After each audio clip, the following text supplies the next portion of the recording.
Assalamualaikum teman-teman, apa kabar? Ketemu lagi dengan saya Putri. Semoga kalian selalu sehat walafiat, selalu dalam lindungan Allah, selalu diberikan kemudahan, keberkahan, keselamatan serta kebahagiaan ya teman-teman. Terima kasih untuk yang sudah mendukung channel saya. Semoga kalian semua selalu berbahagia dalam segala hal ya teman-teman. Yang sukses, yang belum sukses segera sukses usahanya, yang belum memiliki momongan segera diberikan momongan, dan yang jelas semoga yang sakit segera disembuhkan, diberi kesembuhan teman-teman. Kali ini terima kasih juga ya teman-teman yang atas komentar-komentarnya, dukungan-dukungannya, dan selamat menjalankan ibadah puasa bagi yang menjalankan. Jadi gini teman-teman, rumah yang dibiarkan kosong itu biasanya selama bertahun-tahun ini akan ditempati oleh sosok penunggu yang lain teman-teman. Ada kalanya rumah ini adalah menjadi tempat yang nyaman bagi penghuni yang lain. Karena apa? Karena berasa kalau orang Jawa bilang itu rumah itu kalau tidak ditempati manusia itu tidak ada hawa panasnya, jadi anyep gitu teman-teman. Makanya terkadang orang tuh jangan bilang banyak yang bilang jangan membiarkan rumah kita itu kosong, kan seperti itu ya. Seperti halnya yang dialami oleh salah satu teman saya. Dia tinggalnya di Jakarta, daerah Ciledug. Nah, di daerah situ rumahnya ini benar-benar sebenarnya kalau dibilang angker sih ya angker teman-teman. Karena banyak kejadian mistis di situ. Di situ tuh kejadian mistis itu terkadang teman saya ini mendengar suara langkah kaki di atas plafon. Logikanya kalau tikus itu kan plafon tipis ya, kayak semacam asbes gitu. Otomatis kalau manusia itu pasti pecah dong, ya kan? Pecah. Terus kalau dan nggak masuk akalnya lagi kalau manusia bukan berjalan ya, tapi pasti dia merangkak ya, karena kan berdekatan dengan genteng kan. Tapi ini kalau tikus kok suaranya kenceng kayak orang jalan pek pek pek gitu teman-teman. Jadi kayak langkah kaki gitu, beraturan. Kalau tikus kan pasti kenceng ya larinya ya. Nah itu yang pertama. Yang kedua itu dia itu sering melihat anak kecil itu berlari nembus tembok. Nah terus yang ketiganya itu istrinya ataupun orang-orang di sekitar dia itu sering sekali melihat sesosok itu menyerupai dia tapi bermata merah. Lalu dia datang ke tempat saya lalu bilang, gimana Mbak, bisa nggak itu dituin ke rumah saya biar adem kan seperti itu.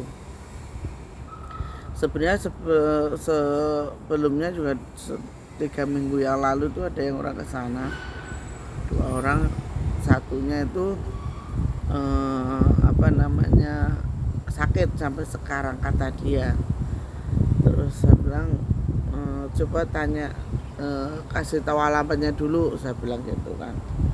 Dia lah kasih alamat ke saya. Selamat malamnya saya saya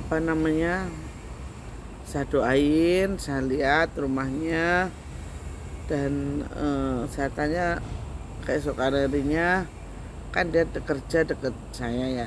Terus dia bilang begini ke tempat saya. Terus saya bilang, sini dulu saya mau tanya apa Mbak, sini itu istrimu pernah nggak biru-biru di kaki, jadi kaki bisa di dalam kaki, maaf di kecelakaan tuh kadang biru, eh, terus pokoknya di sekujur kaki gitu. Iya mbak, sering banget itu. Gini ya, nanti saat kamu tanya sama istrimu, pernah nggak, mohon maaf nih sebenarnya, eh, dalam mimpinya itu diajakin bersetubuh, entah itu wujudnya kamu atau entah itu dengan orang lain. Emang kenapa mbak? Terus saya tanya, kamu nggak niatan untuk pindah dari situ ya? Aduh, ntar kalau pindah itu dikuasai sama keluarga adiknya bapak mbak, kata gitu. Makanya saya tuh disuruh babe suruh ke situ, tinggal di situ biar kakaknya ini nggak serakah. Oh ya udah, kalau gitu ntar tanyain aja sama istrinya ya. Terus udah kan dia pulang. Nah hari ini tadi dia berkata begini, mbak, saya tanya istri saya, katanya iya pernah mau diajakin setubuh mbak, sama mirip saya banget, tapi matanya merah. Tapi istri saya bilang begini, kamu bukan suami saya. Suami saya kok matanya merah, kata gitu mbak. Nah udah gitu mbak, yang mirip saya ini itu apa namanya, mepet tembok terus dia nembus tembok ngilang. Oh ya udah, berarti udah ketemu kan, bener, rumahmu itu ada genderuwonya, saya bilang gitu. Emang iya kok bisa tahu kalau ada genderuwonya? Enggak, karena jin yang tingkatannya paling tinggi itu cuma genderuwo, saya bilang gitu. Karena apa? Kalau genderuwo itu dia itu bisa merubah bentuknya tuh jadi apa saja, itu bisa menyerupai kamu dan persis seperti kamu, saya bilang gitu. Terus oh terus bagaimana mbak? Ya gini aja, kamu nanti sebelum pulang kamu kesini dulu, nanti saya kasih sesuatu, saya bilang gitu kan. Nah sebenarnya 2 hari yang lalu tuh dia sudah saya bawain garam yang sudah didoain sama saya. Sebenarnya doanya tuh juga doa biasa sih teman-teman, doa apa namanya, ya kulhu, ayat kursi, ayat 1000 dinar kayak gitu. Terus itu garam di mana waktu kamu kemarin nyebar, kan saya bilang gitu kan. Ih, saya mau merinding mbak. Merinding gimana? Iya, merinding. Terus begitu buka gerbang itu udah merinding mbak.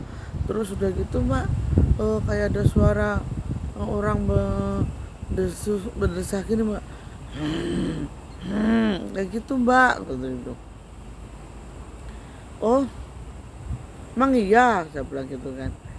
Iya bener loh mbak Sri, bener. Terus gini ya, saya kasih tahu kamu, makanya kenapa kamu selama 10 tahun menikah kamu belum punya anak, saya bilang gitu. Memang anak itu kuasa dari Allah, semua itu rezeki dari Allah ya. Cuman ada sebab, ada yang menyebabkan anak itu terhalang, saya bilang gitu. Terus gimana mbak baiknya, kan gitu. Ya kamu nggak usah pindah dulu, nggak apa-apa, nanti insya Allah saya bantu. Tapi bener kan apa yang saya akan bilang, rumahmu di belakangnya ada kuburan, terus di samping itu ada got kayak sungai gitu kan, saya bilang gitu. Iya ayo mbak ke sana, kata dia tuh. Cuman saya belum bisa, saya bilang gitu. nanti saya kerjain. Nah, akhirnya dia tuh bercerita 2 hari setelah ketemu saya itu, sebelum jadi 2 hari yang lalu, 2 hari Senin dia ketemu saya. Dia itu kan bilang begini, Mbak, sebenarnya tuh rumah itu ada apanya, bilang gitu kan. Nggak ada apa-apanya, saya bilang. Ya biasalah, namanya rumah sebelum kamu tuh juga ada penghuninya, cuman yang di rumah kamu itu genderuwo, saya bilang gitu. Genderuwo itu usilnya genderuwo itu bisa punya nafsu, saya bilang gitu. Emang iya cuma genderuwo doang yang punya nafsu? Iya, selain genderuwo itu jin itu nggak ada yang punya nafsu, saya bilang gitu. Makanya terkadang orang itu terkadang rep-repan gitu loh teman-teman, rep-repan itu. Kamu selama ini kan sering kan? Iya, saya sering banget Mbak, rep-repan. Terus kalau misalnya nih Mbak, istri saya nih di kantor lagi kerja, itu nelponin melulu kayak orang kangen tuh Mbak, kayak orang kangen. Tapi kalau udah sampai rumah tuh cueknya minta ampun, kata dia begitu. Terus ya itu, kamu dibikin istrimu tuh dibikin nggak nyaman sama kamu, makanya kamu susah punya anak, saya bilang. Oh, terus ada itunya nggak Mbak, cara-caranya apa nggak? Pokoknya nanti kamu saya bantu doa, saya bantu menyelesaikan masalahmu ini. Cuman ya semoga saja bisa segera terselesaikan ya, saya bilang gitu. Oh iya Mbak, makasih banyak, kata dia. Nah, di sini tuh satu pelajaran teman-teman. Jin yang punya nafsu itu hanya genderuwo teman-teman. Yang lainnya tuh nggak ada, dia nggak punya nafsu, nggak punya, ibaratnya tuh pengen seperti manusia tuh nggak, itu hanya genderuwo saja. Terus yang kedua, jika seseorang itu disenangi oleh jin, maka dia akan susah susah mendapatkan keturunan. Karena apa? Karena dengan sengaja jin itu akan menutup ataupun membunuh calon bayi yang ada di dalam kandungan istrinya ini. Jadi orang itu akan susah, jadi hawanya itu akan dingin, sama suami itu dingin, gampang marah, seperti itu. Sebenarnya hal seperti itu bisa dilihat dengan kasat mata. Ciri-cirinya itu bisa kasat mata itu bisa terlihat teman-teman. Seperti halnya kalau seorang wanita disukai sama jin, itu dia akan terlihat di pahanya. Paha itu akan sering muncul memar-memar gitu loh teman-teman. Memar-memar itu dia akan sering muncul di kaki. Dan terus istrinya ini tidak akan pernah nyaman selama berada di dekat suaminya. Terus solusinya apa kalau sudah seperti itu? Ya solusinya itu apa ya teman-teman? Tahu bengle kan? Bengle itu dibikin gelang memakai 3 macam warna benang. Terserah warnanya apa aja, terserah, usahakan ada yang berwarna putih, nah, seperti itu. Terus setelah itu garam itu jangan sampai ketinggalan. Ketika mau mandi itu garam itu wajib dan harus ada di kamar mandi. Karena apa? Jin itu takut dengan garam. Nah, selanjutnya adalah orang yang seperti itu teman-teman. yang disukai oleh jin itu dia akan lebih nyaman seorang diri di rumah. Dan itu yang saya sampaikan kepada teman saya. Semoga kedepannya menjadi lebih baik dan segera memiliki momongan.